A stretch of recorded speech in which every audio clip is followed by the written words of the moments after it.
Guilty. That's what a former public school employee pled in court today for stealing nearly $15,000 from Fern Elementary School. The state wants all the money repaid and intends to seek jail time. Brianne Randall joining us now with more in our top story. Brianne.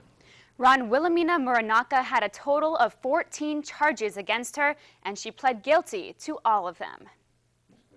A former office worker at Fern Elementary School wiped away tears as she pled guilty in court to stealing almost $15,000 from the school. How do you plead to counts 1 through 13 inclusive? Guilty. Williamina Muranaka worked as a secretary in the school's office before being fired in March of last year. An indictment says she stole from the school between 2007 and 2010, writing checks of varying amounts and using the money to pay for her rent at public housing. She was essentially the sole support of her family.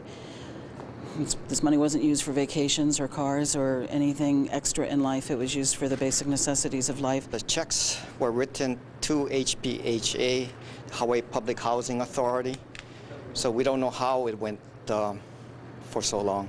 The Attorney General's office says the school's current principal was the first to realize money was going missing. I think there was cash missing from the petty cash box, and that discovery led to all of this. Along with theft, Muranaka also pled guilty to bribery. The state says she ordered printer and toner cartridges at expensive prices and in return received gift cards in excess of $2,000. But she took more than money from the school. What she took was activities and programs from children who have very little. My understanding is that due to these thefts, the school had to cancel programs and activities. And that we find to be most egregious, especially in these tough economic times. As part of her plea agreement, Muranaka must pay back all of the money she stole before she is sentenced on July 11th. If she does, the state will ask for a year in jail and 5 years probation.